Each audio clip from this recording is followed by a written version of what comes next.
रहीम। अब देखिए, अब हम लेक्चर 3 को स्टार्ट करेंगे। ये लेक्चर नंबर 3 है, जिसमें हमने डिस्कस करना है application of system of linear equation. देखिए, सबसे पहले आपने कुछ पॉइंट नोट करने हैं। आपको कुछ पहले पॉइंट गिवन होंगे। फिर फॉर एग्जांपल आपको पॉइंट गिवन है, एक पॉइंट है x1, y1, ये एक पॉइंट गिवन है। दूसरा पॉइंट है x2, y2। इस तरह आपको n पॉइंट गिवन होंगे, xn, yn। अब देखिए, यहाँ अगर आप यहाँ से लेकर यहाँ तक देखें तो आपको n पॉइंट गिवन है। क्या पॉइंट गिवन है? n पॉइंट गिवन हो गए। जब n पॉइंट गिवन होंगे तो इस इन पॉइंट के ऊपर जो पॉलिनॉमियल होगा वो 1 डिग्री कम आएगा, यानी n-1 डिग्री पॉलिनॉमियल इसके ऊपर गुजरेगा। कितनी degree polynomial? n-1 degree polynomial. अब इसको सिंपल एग्जांपल से समझते हैं, इस चीज़ को सिंपल एग्जांपल से समझते हैं, फिर आपको क्लियर होगा। अगर आप लीनियर इक्वेशन को देखें, किस इक्वेशन को देखें? लीनियर इक्वेशन को। लीनियर इक्वेशन क्या होता है? 1 डिग्री पॉलिनॉमियल होता है। अब अगर आप देखिए, ये 1 डिग्री पॉलिनॉमियल जो है, चूंकि यहाँ पे n पॉइंट्स थे तो n-1 degree polynomial n point के ऊपर गुजरेगा। अब लीनियर इक्वेशन 1 डिग्री का है तो इसको कितने पॉइंट की जरूरत होगी? 2 पॉइंट्स की। इसको मैं प्रॉपर ग्राफ से खींच देता हूँ। ये आपका XY प्लेन हो गया, ये आपका XY प्लेन है। मान लो एक पॉइंट यहाँ पे है, मान लो x1, y1।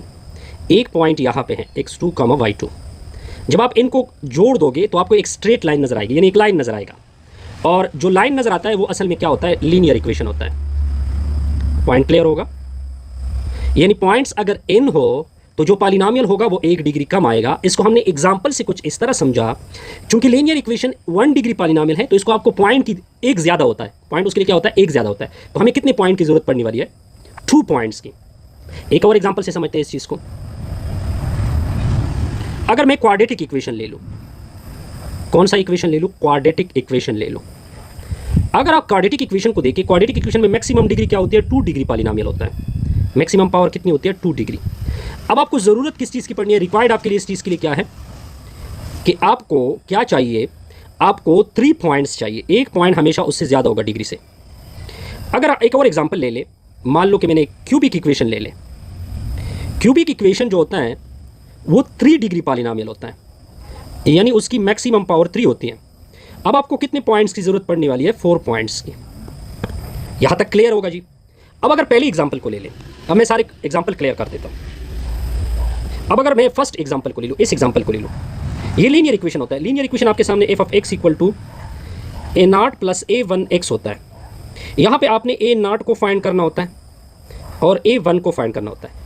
और यहाँ पे आपको कितनी इक्वेशन आएगी? आपके पास 2 इक्वेशन आएगी। जो 2 इक्वेशन होंगे, जो प्रीवियस हमने मेथड पढ़े हैं, गॉस एलिमिनेशन या गॉस जॉर्डन, गॉस एलिमिनेशन या गॉस जॉर्डन, इन दोनों मेथड से हमने a0 को भी फाइंड करना होता है और a1 को भी फाइंड करना होता है। फिर इसको प्लग करोगे तो आपके पास इक्वेशन आएगा। अब अगर मैं इस एग्जाम्पल को ले लूँ, मान लो कि मैंने ये क्वाड्रेटिक वाला एग्जाम्पल लिया। क्वाड्रेटिक फंक्शन किस फॉर्म में होता है? क्वाड्रेटिक फंक्शन जो होता है वो फॉर्म होता है a0 a1x प्लस a2x²। अब यहाँ पे आपके पास कितनी चीज़ें हैं? यहाँ पे आपके 3 कांस्टेंट आ गए, आर्बिट्री कांस्टेंट। तब आपको 3 इक्वेशन चाहिए। कितनी इक्वेशन चाहिए? 3 इक्वेशन चाहिए। अगर आपके पास 3 इक्वेशन आ गए तो आपने उसको किससे सॉल्व करना है? गॉस एलिमिनेशन और गॉस जॉर्डन, ताकि ये चीज़ फाइंड हो सके। इस तरह हम फिट करते हैं किसी भी बहुत सारे पॉइंट के ऊपर किस चीज़ को? एक पॉलिनॉमियल को। वो n डिग्री में भी हो सकता है। n डिग्री में होगा तो n-1 n पॉइंट होंगे तो n-1 डिग्री होगा। लीनियर इक्वेशन 1 डिग्री का है, 2 पॉइंट है। क्वाड्रेटिक इक्वेशन 2 डिग्री का है, 3 पॉइंट है। क्यूबिक इक्वेशन 3 डिग्री का है, तो पॉइंट आपको कितनी जरूरत पड़ने वाली है? 4 पॉइंट्स की। ये टोटल खुलासा होता है किसी भी कर्व को फिट करने का। एग्जाम्पल से समझते हैं अब जी। अब देखते जाइए। अब अगर मैं इस एग्जाम्पल 1 को ले लूँ, एग्जाम्पल नंबर 1 को ले लूँ। अब देखिए, सबसे यहाँ पे एक चीज़ मुझसे रह गई, एक चीज़ और चीज़ है जी, कि n-1 डिग्री पॉलिनॉमियल होता किस तरह है? n-1 डिग्री पॉलिनॉमियल, इसकी जर्नल फॉर्म क्या होती है? n-1 डिग्री पॉलिनॉमियल, इसकी फॉर्म क्या होगी? या इसको आप जर्नल फॉर्म कह सकते हैं। क्या कह सकते हैं? Journal form. पहले तो n-1 डिग्री है, पॉइंट कितनी जरूरत पड़ने वाली है? n पॉइंट्स आपको चाहिए, एक पॉइंट ज़्यादा होगा डिग्री से। x2, y2 up to so on xn, yn। अब ये पॉलिनॉमियल किस फॉर्म में होगा? ये पॉलिनॉमियल होता है a0 प्लस a1, ये फॉर्म याद कर ले, a2x² plus up to so on, last जो n x की पावर होगी वो क्या होगी n-1। फिर फर्स्ट पॉइंट x1 को पुट करोगे इधर इधर इधर, सॉरी इधर x की जगह, तो x1 को मैं पुट करो, देखिए x की जगह मैं x1 पुट करूँगा, a0 प्लस a1 x1 plus a2 x1 का square plus up to so on plus an-1 x1 power n-1। ये p ऑफ x1 जो है ये असल में y1 होता है, तो a0 प्लस a1 x1 plus a2 x1 का square plus up to so on an-1 x1 power n-1 is equal to y1। ये आपका इक्वेशन 1 आएगा। सिमिलरली जब आप x2 पुट करोगे तो राइट साइड पे p ऑफ x2, इस तरह आपका ये इक्वेशन दूसरा आ जाएगा कुछ इस तरह से, a1 x2 plus up to so on an-1 x2 power n-1 equal to y2। This call equation number 2। Similarly जाते जाते आपके पास इस तरह आएगा, फिर आप लास्ट पॉइंट पुट करोगे a0 प्लस a1 x n plus up to so on an-1 x power n-1 equal to y power yn। ये nth इक्वेशन होगी, जो भी होगा इसको नाम रख दें। अब देखिए ये आपके nth इक्वेशन आ गए।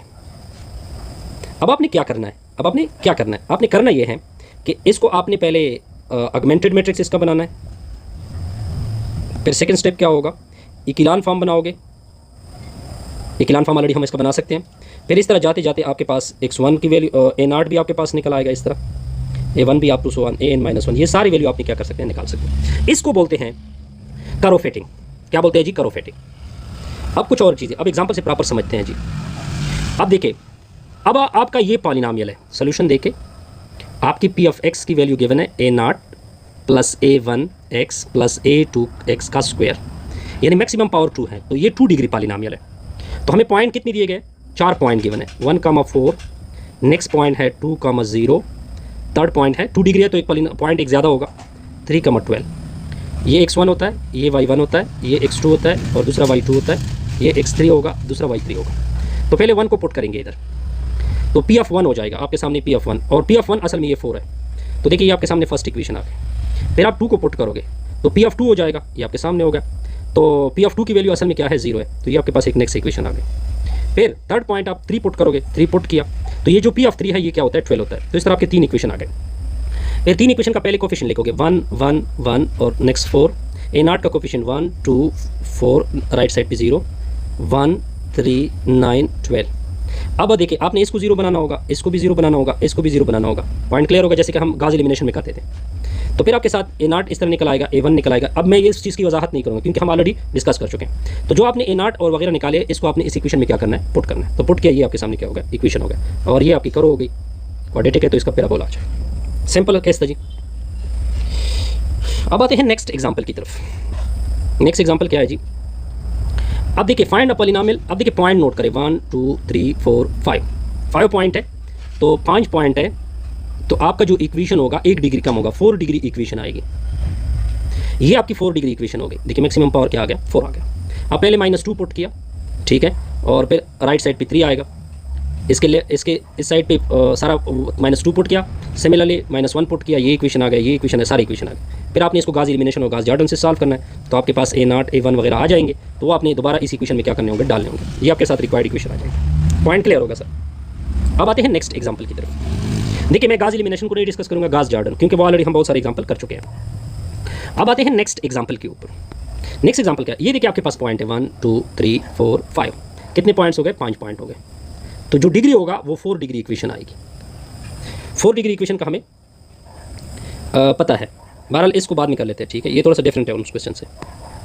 फिर इसके बाद हम कुछ और चीज़ डिस्कस करेंगे, फिर एक्सरसाइज आएगा, फिर ये लास्ट एक्सरसाइज होगा। नहीं हाँ, ये थोड़ा सा लेंथी है।